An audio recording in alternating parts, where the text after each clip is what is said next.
علمی point number 9 وہ ہے میرے بھائیوں قرآن حکیم جو ہمارا عیسوی کیلنڈر اس وقت چل رہا ہے نا دنیا میں، اس کیلنڈر کے مطابق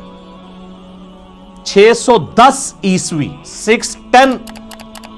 AD اینو ڈومینی، یہ آفٹر ڈیتھ آف عیسیٰ نہیں ہے، یہ اینو ڈومینی ہے، ایئر آف دا لارڈ، حضرت عیسیٰ کی پیدائش کے سال کو یعنی ڈکلیئر کیا گیا تھا 1 عیسوی، ان کی ڈیتھ کو نہیں، یہ AD سے مراد ڈیتھ نہیں ہے، یہ لیٹن لینگویج کا لفظ ہے، اینو ڈومینی کا مخفف ہے، اس پہ میرا یوٹیوب پہ کلپ بھی ہے، عیسوی کیلنڈر ورسز ہجری کیلنڈر، یہ دونوں اللہ کے کیلنڈر ہیں، وہ سورج کے اعتبار سے چلتا ہے، دوسرا چاند کے اعتبار سے، لیونر اور سولر دونوں ہی اللہ کے ہیں۔ 610 عیسوی سے لے کر 632 عیسوی تک، یعنی نبی علیہ السلام کی وفات 632 میں ہوئی، اس پیریڈ آف ٹائم کے اندر قرآن حکیم نازل ہوا ہے۔ آلموسٹ یہ 22 سال بنتے ہیں عیسوی اعتبار سے، اور آلموسٹ 23 سال بنتے ہیں تقریباً ہجری اعتبار سے، کیونکہ لیونر ایئر آپ کو پتا ہے نا ہر سال 10 کا فرق پڑ جاتا ہے، یہ تو تقریباً 365 دنوں کا سال ہوتا ہے، اور جو دوسرے والا سال ہے وہ 355 دنوں کا، تو 10 سال کا فرق پڑتا رہے 20 سال تک، تو 200 دن کا فرق پڑ گیا نا، آلموسٹ پونے سال کا فرق پڑ جاتا ہے، تو وہ فرق نظر آتا ہے۔ تو اس دوران یہ قرآن حکیم نازل ہوا ہے، آلموسٹ 22 سال عیسوی اعتبار سے، اور آلموسٹ 23 سال جو ہے وہ ہجری اعتبار سے۔ قرآن حکیم حجاز میں نازل ہوا ہے، نجد میں نازل نہیں ہوا۔ نبی علیہ السلام کا پورا جو ٹریولنگ کا حصہ ہے وہ سارا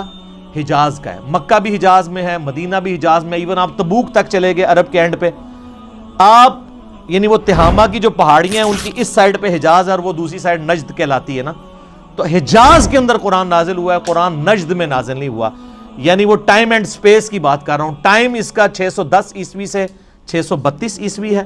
اور سپیس اس کے نازل ہونے کی کون سی ہے؟ حجاز۔ پورے کا پورا قرآن جو ہے وہ حجاز کے اندر نازل ہوا ہے اور کسی ملک کے اندر نازل نہیں ہوا، یعنی عرب کی سرزمین میں نازل ہوا، اور عرب کی سرزمین میں بھی نازل ہوا ہے۔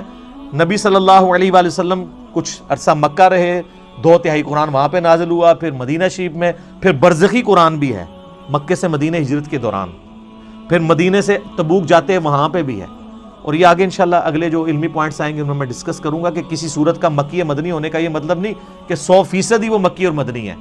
بعض اوقات کئی آیات ہیں جو مکی ہیں اور مدنی صورتوں میں ہیں، کچھ مدنی آیات ہیں جو مکی صورتوں میں، اوورال زیادہ پیریڈ جس صورت کا ہوتا ہے اس اعتبار سے اسے مکی مدنی کہتے ہیں، اور بعض پوری بھی مکی اور مدنی ہے۔